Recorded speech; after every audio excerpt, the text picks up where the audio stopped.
पाठ 13 गिल्लू। आरंभ करने से पहले हम सभी को पशु पक्षियों के प्रति प्रेम, दया और सहानुभूति का भाव रखना चाहिए। प्रस्तुत कहानी महादेवी वर्मा द्वारा लिखित है। इस कहानी में जीव और मानव के प्रेम का सौंदर्य चित्रण किया गया है। एक छोटा जीव गिलहरी और लेखक का उसके प्रति प्रेम, उसका व्यवहार तथा उपकार, इन सभी गुणों की अनुभूति इस कहानी में होती है। सोनजूही पर आज एक पीली कली लगी है। इसे देखकर अनायास ही उस छोटे जीव का स्मरण हो आया जो इस लता की सघन हरितिमा में छिपकर बैठता था और फिर मेरे निकट पहुंचते ही कंधे पर कूदकर मुझे चौंका देता था। तब मुझे कली की खोज रहती थी, पर आज उस लघुप्राण की खोज है। परंतु वह तो अब तक इस सोनजूही की जड़ में मिट्टी होकर मिल गया होगा।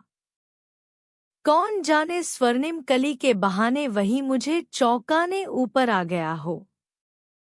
अचानक एक दिन सवेरे कमरे से बरामदे में आकर मैंने देखा, दो कौवे एक गमले के चारों ओर अपनी चोंचों से छुआछुआल जैसा खेल खेल रहे हैं। यह काकभूषुड़ी भी विचित्र पक्षी है, एक साथ समारित, अनादरित, अति सम्मानित, अति अपमानित।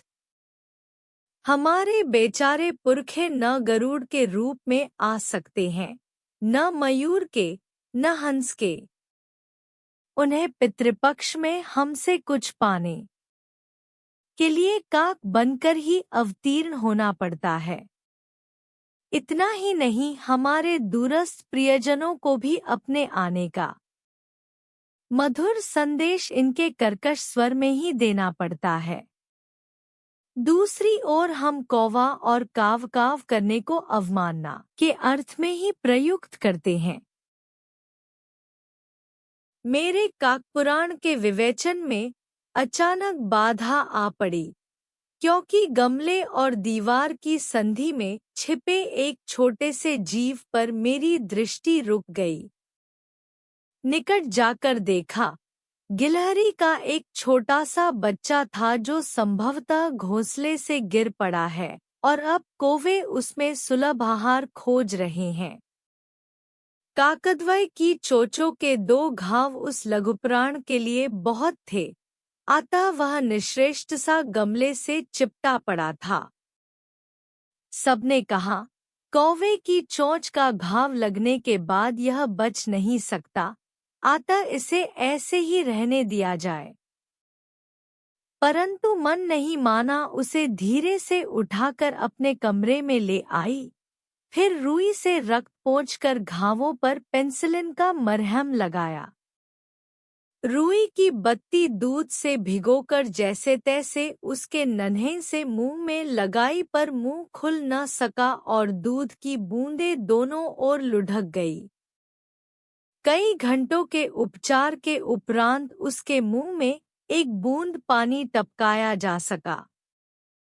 तीसरे दिन वह इतना अच्छा और आश्वस्त हो गया कि मेरी उंगली अपने दो नन्हे पंजों से पकड़कर नीले कांच के मोतियों जैसी आंखों से इधर-उधर देखने लगा।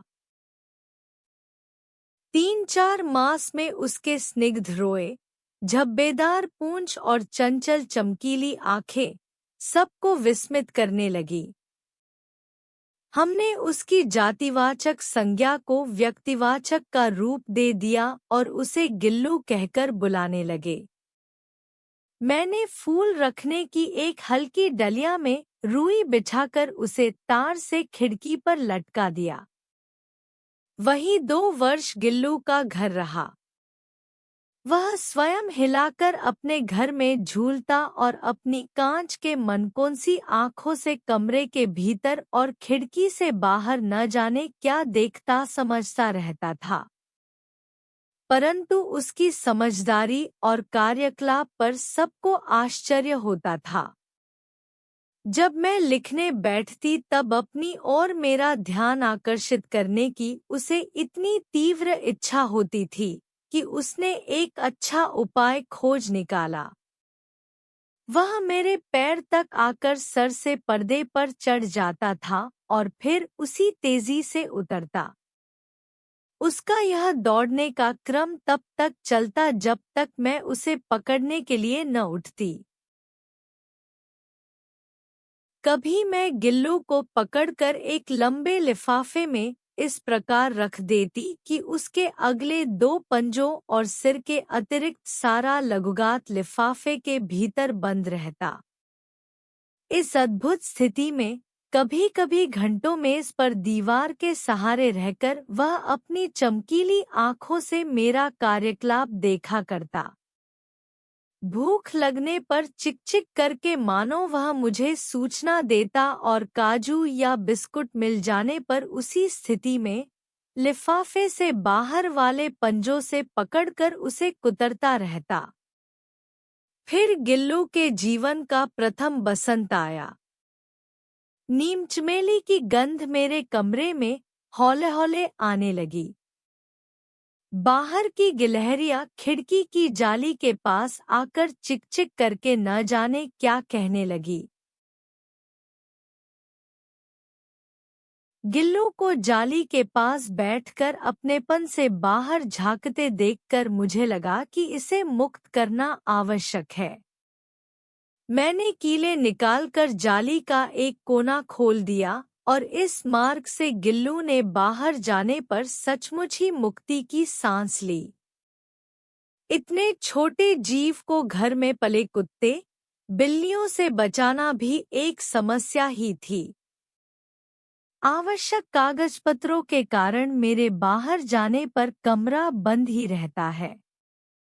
मेरे कॉलेज से लौटने पर जैसे ही कमरा खोला गया और मैंने भीतर पैर रखा, वैसे ही गिल्लू अपने जाली के द्वार से भीतर आकर मेरे पैर से सिर और सिर से पैर तक दौड़ लगाने लगा। तब से यह नित्य का क्रम हो गया। मेरे कमरे से बाहर जाने पर गिल्लू भी खिड़की की खुली जाली की राह बाहर चला जाता और दिन भर गिलहरियों के झुंड का नेता बना हर डाल पर उछलता कूदता रहता और ठीक 4 बजे वह खिड़की से भीतर आकर अपने झूले में झूलने लगता। मुझे चौंकाने की इच्छा उसमें न जाने कब और कैसे उत्पन्न हो गई थी। कभी फूलदान के फूलों में छिप जाता, कभी पर्दे की चुन्नट में और कभी सोनजूही की पत्तियों में। मेरे पास बहुत से पशु पक्षी हैं और उनका मुझसे लगाव भी कम नहीं है, परंतु उनमें से किसी को मेरे साथ मेरी थाली में खाने की हिम्मत न हुई है, ऐसा मुझे स्मरण नहीं आता। गिल्लू इसमें अपवाद था। मैं जैसे ही खाने के कमरे में पहुंचती, वह खिड़की से निकलकर आंगन की दीवार, बरामदा पार करके मेज पर पहुंच जाता और मेरी थाली में बैठ जाता। बड़ी कठिनाई से मैंने उसे थाली के पास बैठना सिखाया, जहां बैठकर वह मेरी थाली में से एक-एक चावल उठाकर बड़ी सफाई से खाता रहता। काजू उसका प्रिय खाद्य पदार्थ था और कई दिन काजू न मिलने पर वह अन्य खाने की चीजें या तो लेना बंद कर देता या झूले से नीचे फेंक देता था।